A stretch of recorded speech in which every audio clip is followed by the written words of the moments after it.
Hi, everyone. Hi, and welcome to another episode, I call it. My name is Lois, and I am the Relatable Therapist. And so today I'm here with another real life, unique, blended family situation. So I want to just jump right into it. So let me go ahead and put up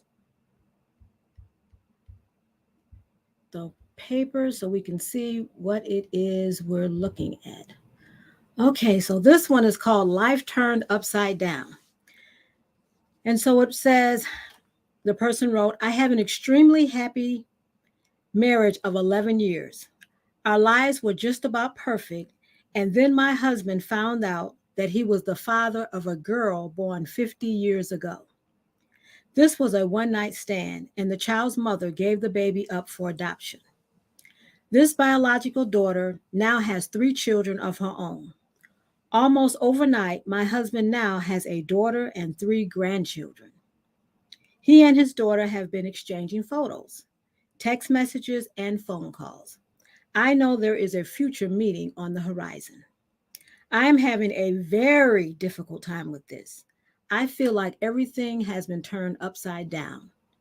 It's hard for me to be happy for him. I don't know how far he will take this. She loves her adoptive parents and lives in a different state. Her biological mother passed away recently. This situation has really stressed me out. I'm on board one day and then blow up the next. He is 73 and I am 70. I feel like this is an intrusion into our happy lives. How should I handle this? Are my feelings abnormal? So that's what we're going to talk about today is life turned upside down. Life turned upside down. But before we get started, I want you to go ahead and write your name in the chat. Let me know who you are, where you're from. I have the banner going across. Please go ahead, subscribe, like, and comment on this video. Like I've said before, YouTube has this algorithm that the more people that like it, subscribe to it, they'll push it out to other people. So go ahead and subscribe to this channel and go ahead and like it. Especially if you this is your second time being here or you're a return visitor and you're getting value from it. Go ahead and click like so I can know that you're getting value from it. And again, like I said, go ahead and put your name in the comments so I can see. And I'm going to try today to push the comments up so everyone can see them. Let me do my disclaimer that this video is protected by the Fair Use Act of 1976, copyright disclaimer under Section 107 for the Copyright Act of 1972, which is allowances made for fair use. So this is, even though it's on the internet, it's for fair use for purposes such as criticism, comment, news reporting, teaching, scholarship, education, and research. And what I'm doing is I'm commenting on the article from a therapist and a bio and step mom. And so I want to make this disclaimer also that this is in no way what I'll be talking about. It's in no way a substitute for either counseling or coaching. As a therapist, when I read something, things pop up as a red flag to me right away, or I notice things because this is what I do. This is what I do. I'm a therapist. But this doesn't replace the person going to therapy or going to coaching. Okay, so let's get right into this because this is going to be a doozy here. And so the first thing to look at is so we're going to look at what's going on with her first. So she's 70 and she says she's been in this marriage for 11 years. So if I count right, that means that she was 59 when she got married to her husband. And so for a lot of people, when they hit 59, 60, that's the time where they're looking towards retirement. They're looking toward how the rest of our lives will be. And usually around this time, you have time to do those things that you couldn't have time to do when you were younger, where you were planning your career, you were working your career, or if you had a family. So now you're able to travel, you're able to go places, you're able to do those hobbies, and your bills, they should be manageable by this time. You should have probably your house paid off, your car paid off. So you don't have a whole lot of bills. So you have this free time and you're able to go places and do things that you weren't able to do before. And you're looking toward retirement. You're looking at how your life is going to be. And so most of the time, if people do have children, their children probably have went to college already. They've graduated. They've started their own families. If you have grandkids, you have that all set. And so you know what your life is looking like. And so this person in this article, she didn't mention that they had any kids. So I'm assuming they don't have kids because most of the time when people have kids, they say it. They say we have kids. But she said it's been 11 years and we've been extremely happy, almost to perfection. And so that's where she's at. And now, when you say you're extremely happy, your emotions are peaceful, they're calm, and you're content. So we'll assume that that's what she's at because she said that she was happy. Then, all out of the blue, this child shows up. Not just shows up by herself, but she shows up with three children. And so the wife sees this as an intrusion because she said it. She said, in the bottom, she said, this is an intrusion into our happy life. So she doesn't look at this like this is a good thing. She looks at it like, wait a minute, this is an intrusion of what our life looked like. And she knows that it's an intrusion because, for one, her husband is spending time away from her and with his biological child because he's sending photos, he's exchanging he's they're having phone calls. So this person is actually taking away time from her husband. Remember, it's just her and her husband. And so now this person, which is his biological daughter, she has stepped in and she says that this is an intrusion in our lives. And normally when someone says someone is an intrusion, that means they're unwanted. That means they don't want this person to be there. They're interfering with their life. They're taking up their space. So she's looking at this situation as an intrusion. She's also dealing with grief. Now, a lot of people think that grief is just when someone dies, but grief is anytime you have a loss of something that you didn't want to lose.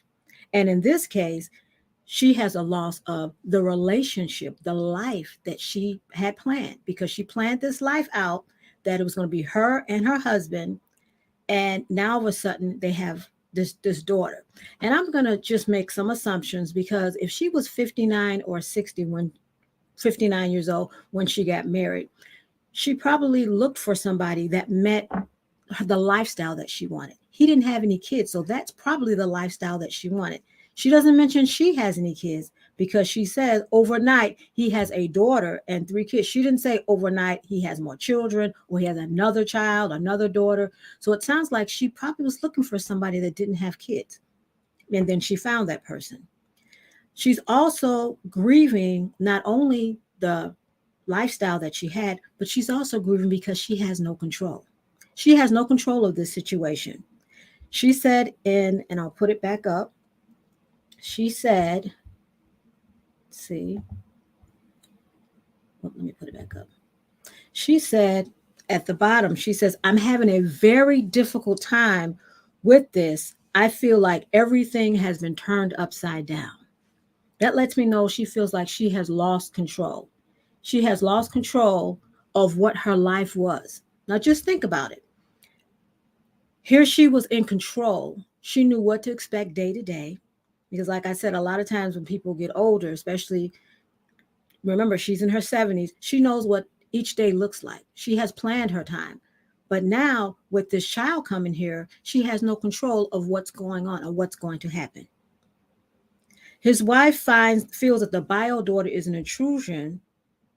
And another reason that it's like glaring for me is that she said she doesn't know how far her husband will take this. Now, this is his daughter, and she's still looking at it like this person shouldn't be here because she doesn't know how far he's going to take it. She has a fear of giving up or sharing what her life is like or sharing her husband. She doesn't understand, it sounds like, that the daughter is not going anywhere. Because when she says, I don't know how far he's going to take this, as if the daughter is going somewhere, she's not going anywhere. She's going to be there. So she's having a very difficult time accepting the situation. And lastly, she says, I'm on board one day and then the next day I blow up.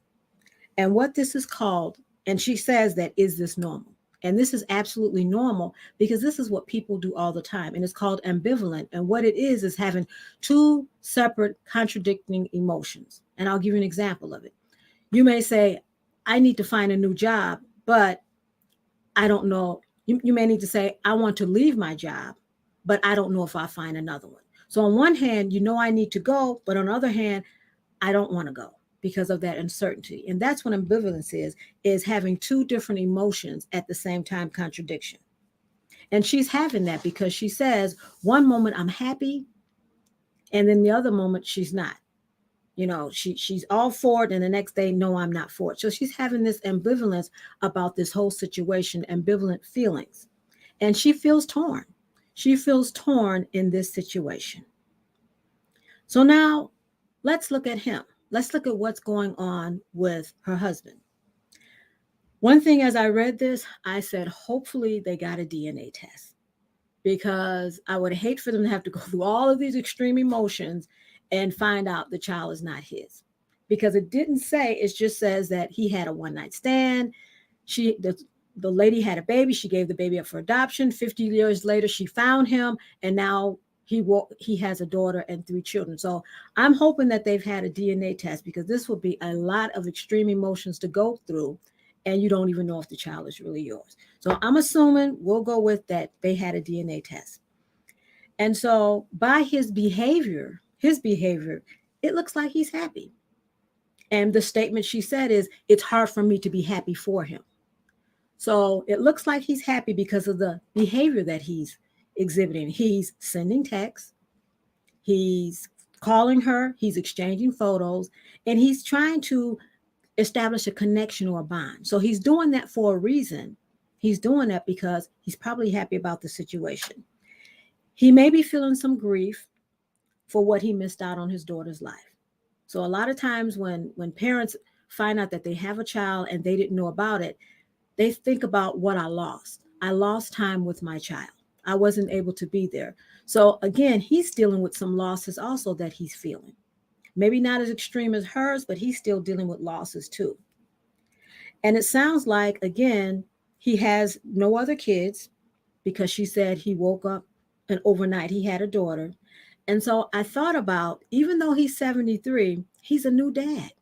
Just like when you became a new parent, all the joy that you felt, a little bit of anticipation, a little bit of apprehension, but absolutely joy about being a parent. And that's where he's at.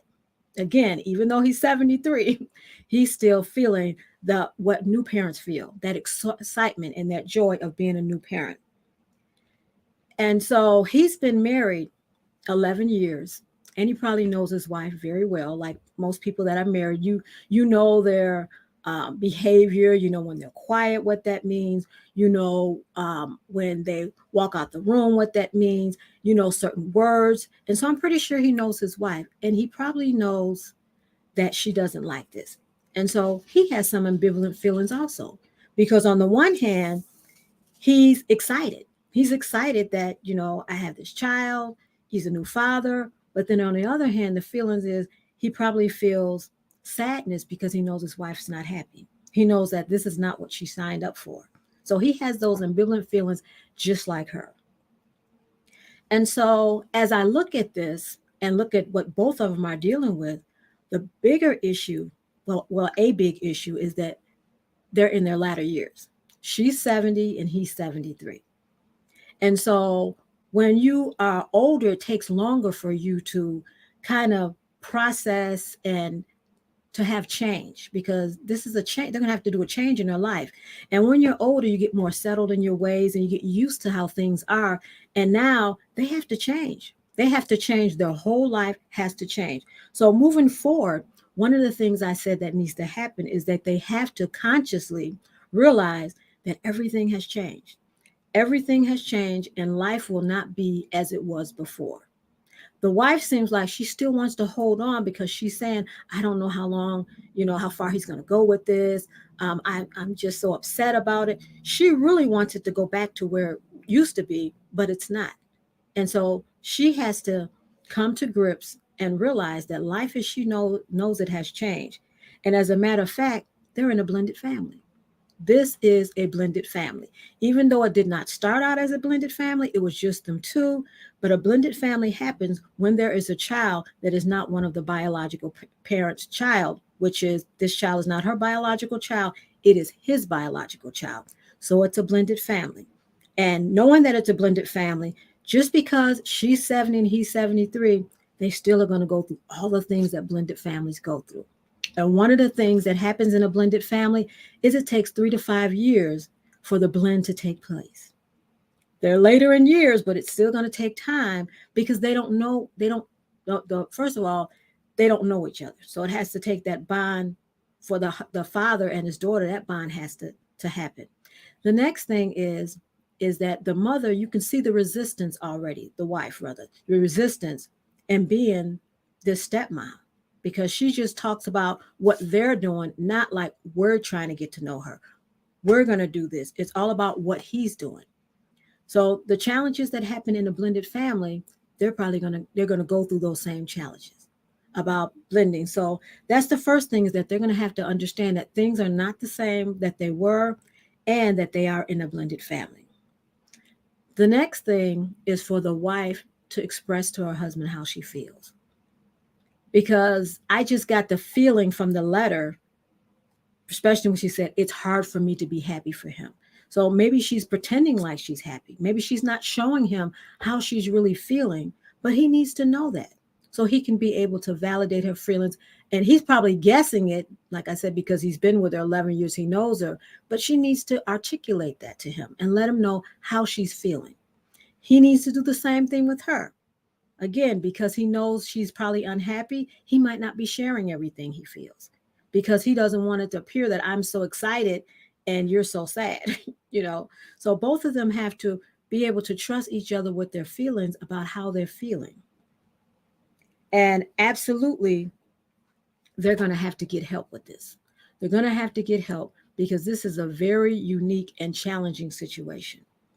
You have your life set and you know where it's going, and all of a sudden it takes a left turn. It's like you're in a car and the car is going by itself and you have no control. And that's what their life is now. Their life is different from even that they even imagined. And so it's a lot of moving pieces here, and we haven't even gotten to if there's family members. Now, I said I know they probably don't have any kids, but they may have siblings. They may have siblings. How do we introduce her to the siblings, which is their brother, the wife's brother and sister, and the husband's brother and sister? How do we introduce her? So they're going to have to take it slow. They're going to have to take it slow and not rush. And I know that the because of the age, it may appear that, we got to hurry up and do a lot of stuff because we don't know how much time we have left. But it's a blended family and all of the components are the same, which is you have to take it slow. Okay, so that was a very interesting situation that I saw today. And so I just wanted to just talk about that. And again, I want to put up the banner. So if you're getting value from these little vignettes that I'm doing, go ahead and click the like button. Again, because YouTube, they have this algorithm that they'll send it out, and go ahead and share this to someone that you feel may benefit from it. Because in the blended family, like I said, they are so different. They are so different blended families, but you may know someone that is in this situation. So go ahead and send the link out to them. And again, I am a coach, a blended family coach, and that's one thing I do is I help blended families. And so if you have a situation and you need help with it, in the description, I have all of my information where you can send me an email, and so I could be able to help you. Also, I have written a book. Take a deep breath, relax, you've got this. It's also in the description, and this is to help bio and step parents on their unique journey to blending their family. So that's all I have for today. So enjoy the rest of your day, and I'll see you on my next broadcast. Take care. Bye-bye.